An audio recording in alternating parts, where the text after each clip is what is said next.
쉬웠어? 이해가 됐지? 이해되죠? 안 되는 거 없지? 오늘은 2008년 리만 브라더스 사태라고도 불리는 서브프라임 모기지 사태에 대해서 알아볼 겁니다.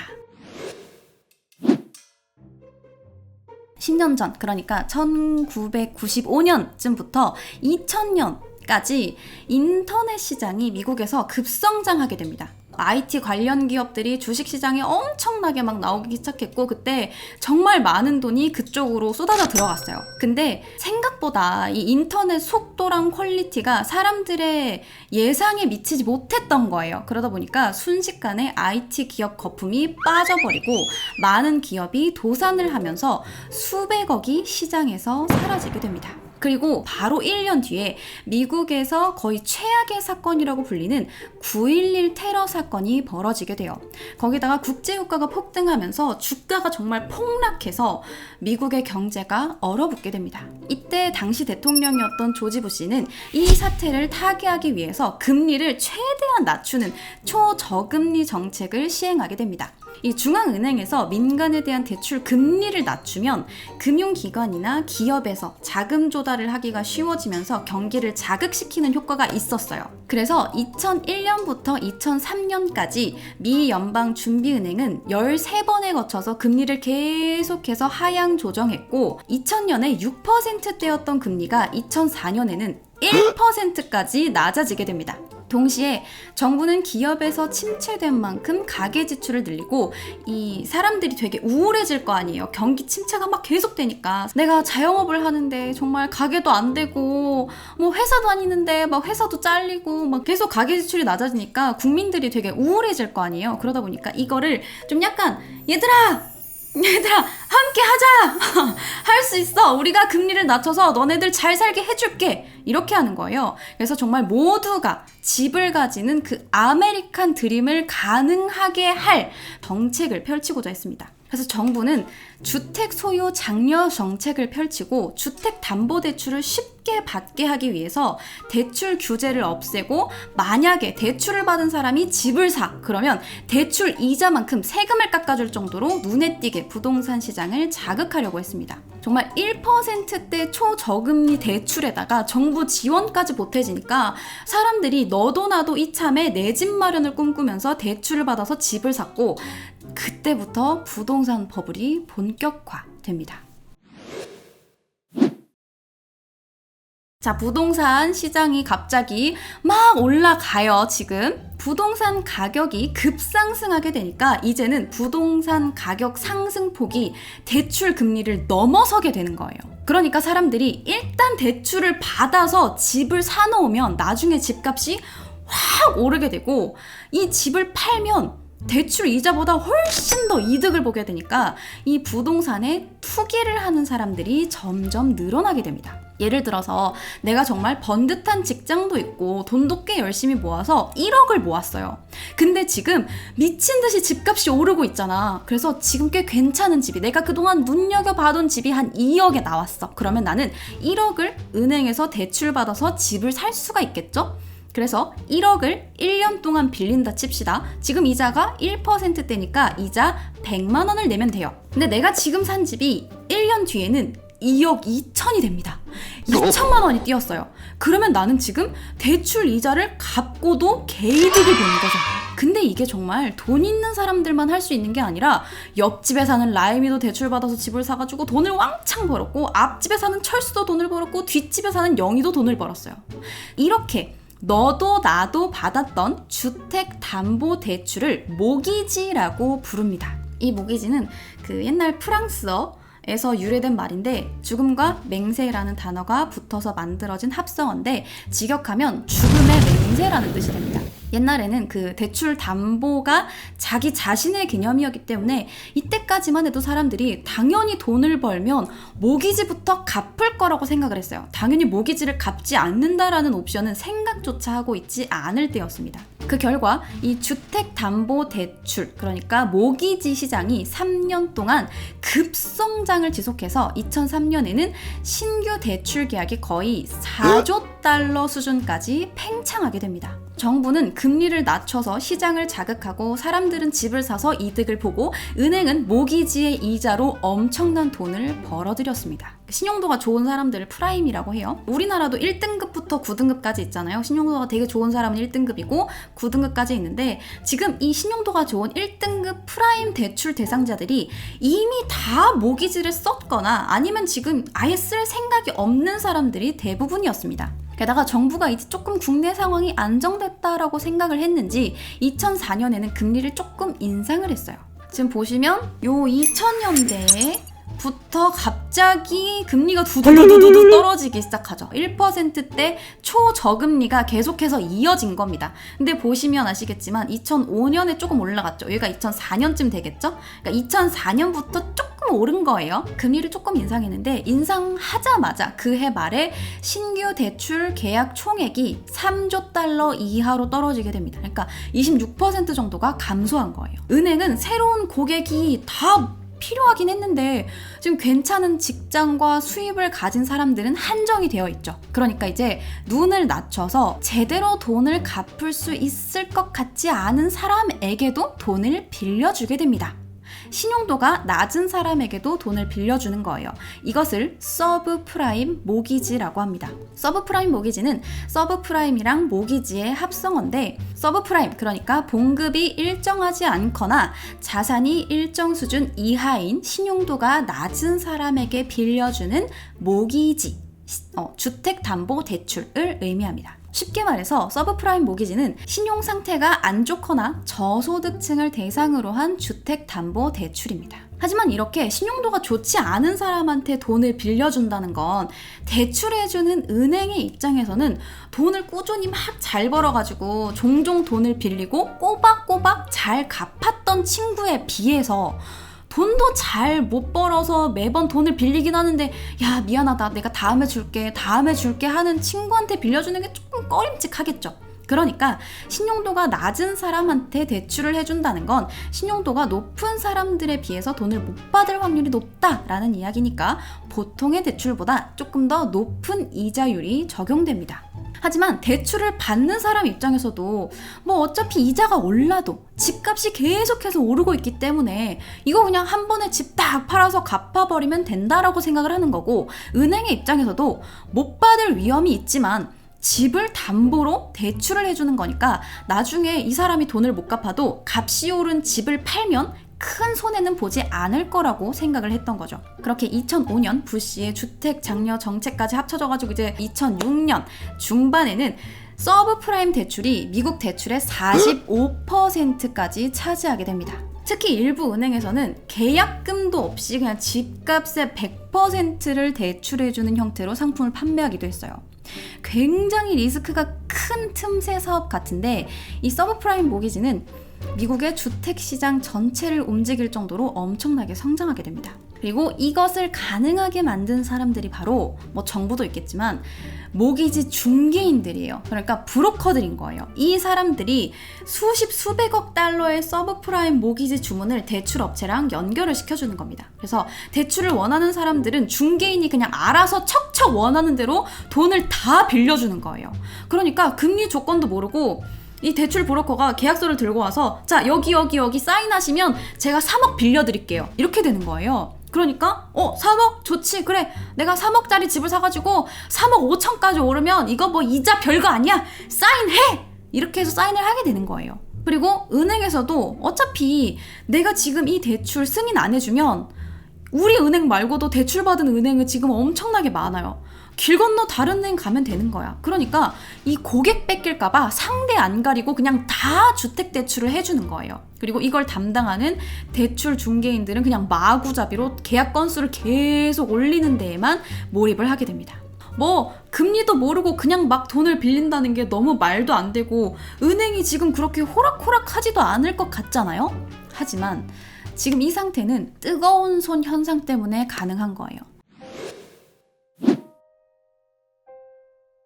뜨거운 손 현상이라는 건 농구 경기를 했을 때 어떤 농구 선수가 3점 슛을 한번 딱 성공을 했어. 그래서 와 했는데 그 선수가 막 공을 갖고 뛰어가더니 또 다음 슛에도 3점 슛을 딱 성공했어. 오 대박 9번 연속. 근데 또 다음에 막 뛰어가더니 또 3점 슛을 넣었어. 그러면 선수와 관중들 모두가 그 선수가 그 다음에도 3점 슛을 넣을 수 있을 거라고 생각하게 됩니다. 성공이 이어지면 계속해서 앞으로도 성공할 거라는 기대감이 높아지는 거예요. 지금 계속해서 부동산 시장이 커지고 있고 돈을 벌었다는 사람들이 계속 나오고 있으니까 너도 나도 돈을 벌고 이대로 집값이 계속 오를 거라고 생각을 하는 거죠. 원래 은행들은 수입이랑 자산을 명확하게 증명을 해야지만 대출을 해줬었어요. 근데 정부 정책이랑 고객 유치 등을 이유로 나중에는 수입은 명시하기만 해. 자산만 증명해봐. 네가 지금 얼마를 버는지 난 상관없어. 네가 지금 얼마가 있는지만 알려줘. 라고 했다가 나중에는 그냥 수입이랑 자산을 네가 증명할 필요 없어. 그냥 여기다가 써넣기만 해. 라고 해서 그냥 진짜 돈 없는 백수도 내가 S 대기업에 다니며 연봉 1억을 번다. 라고 그냥 거기다가 쓰기만 해요. 난 진짜 다니지도 않는데 여기다 그냥 써. 몰라. 연봉 1억 너무 적나? 연봉 2억 번다 쳐.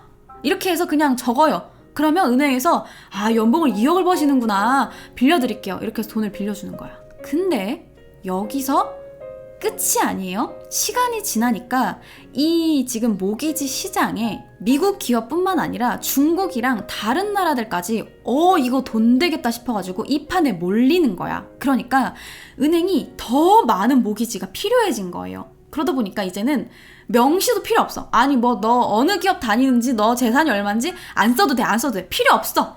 그냥 너는 신청만 해. 내가 빌려줄게. 너 이름이 뭔지만 써. 이렇게 되는 거예요. 그래서 신청만 하면 누구든지 신용이 없고 재산이 없고 수입이 없고 직장이 없어도 대출을 해주게 됩니다.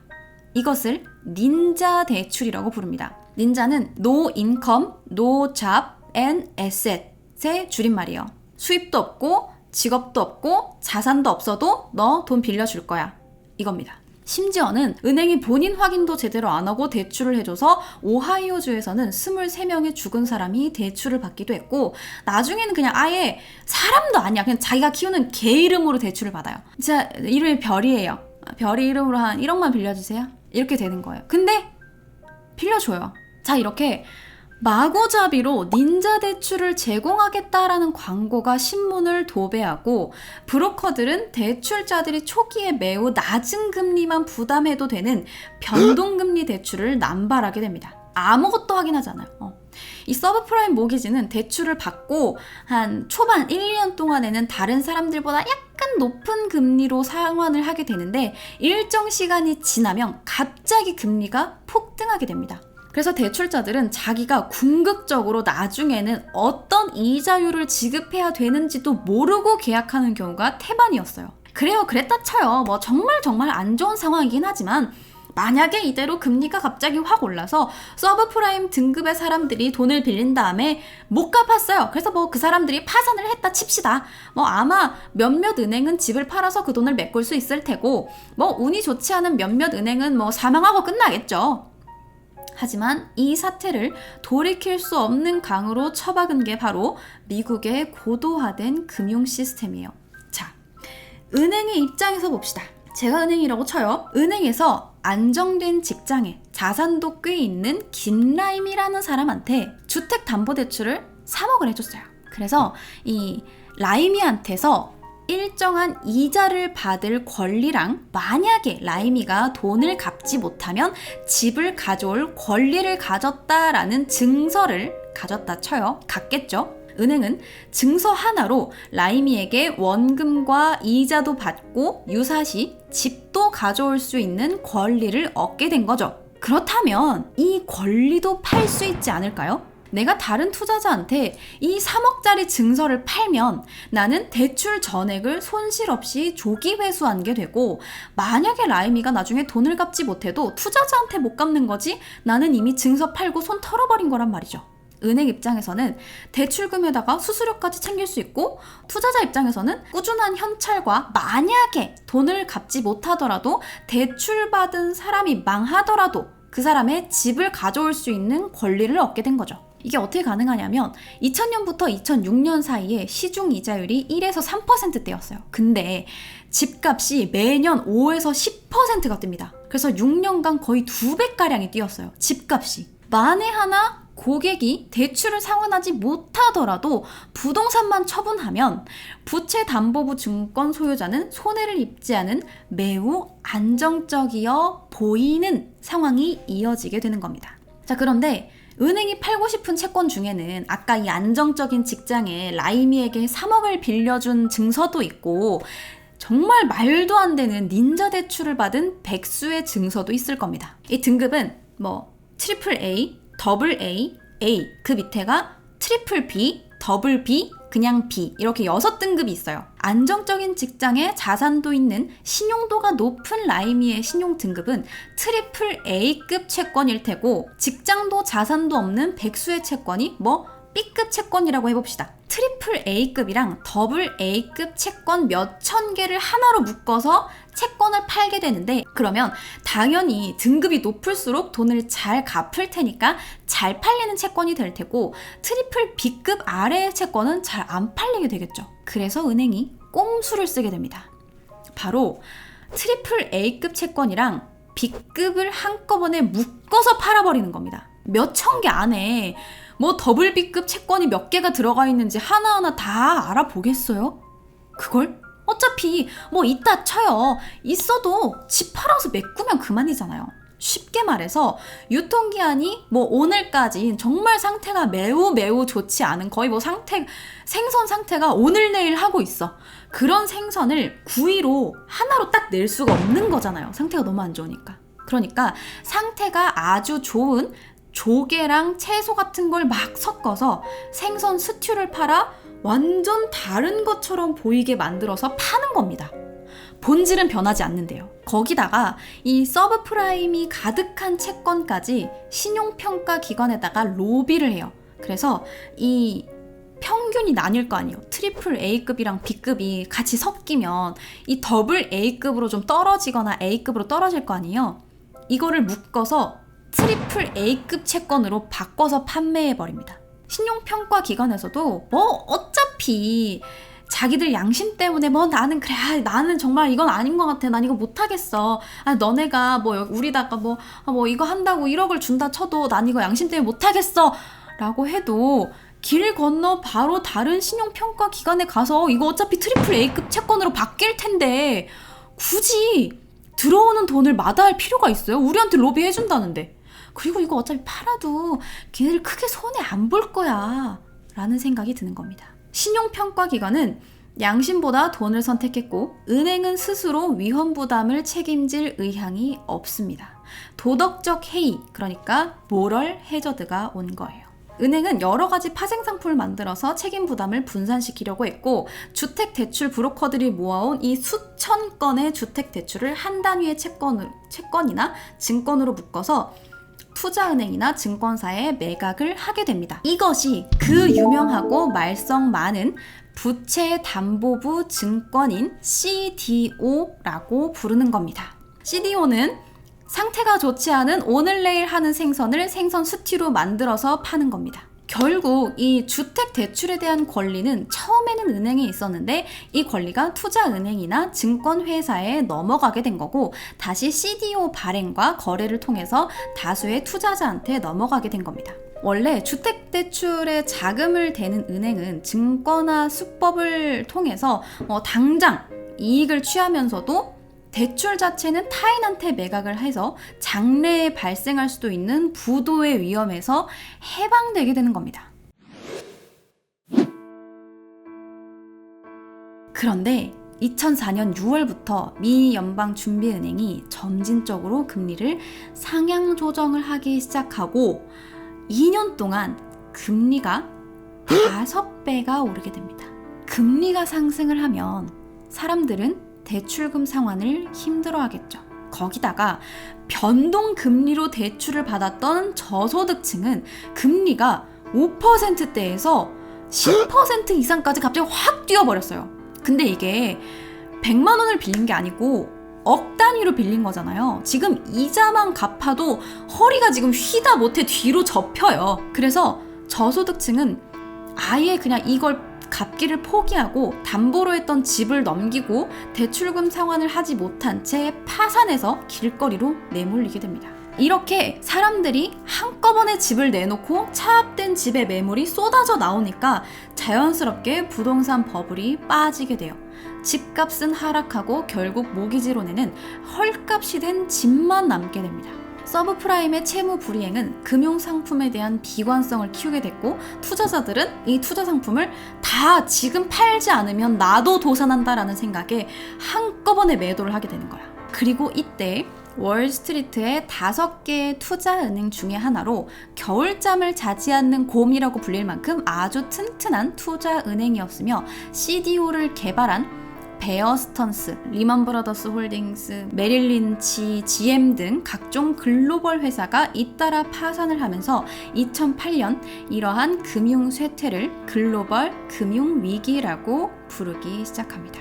특히나 이 중에 세계 4대 투자은행 중 한 곳이었던 리먼 브라더스 홀딩스가 파산한 사건이 매우 충격적이었던지라 리먼 브라더스 사태라고 불리기도 합니다. 리먼 브라더스가 2007년에, 그러니까 망하기 직전이죠. 2007년에 순이익이 42억 달러 정도 됐어요. 전 세계 자본시장에 엄청나게 적극적으로 참여를 하고 있고 많은 영향력을 미치고 있는 기업이란 뜻이겠죠. 리먼 브라더스는 각종 경제 위기랑 대공황, 시장 붕괴, 9.11 테러 등으로 본사가 붕괴되는 위기를 겪어내면서 19개의 목숨을 가진 고양이라는 별명으로 불리기도 했습니다. 그런데 이러한 리먼 브라더스가 2003년 서브프라임 상품에 대규모 투자를 했고 서브프라임 위기가 닥쳤을 때 이 심각성을 제대로 인식하지 못했던 거예요. 괜찮아.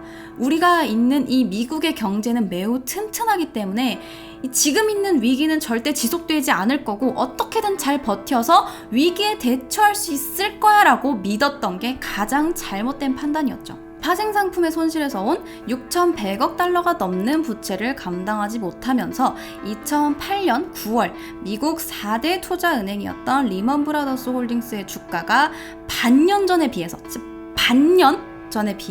99% 폭락을 했고 한 주당 4달러로 폐장을 하면서 파산을 선언하게 됩니다.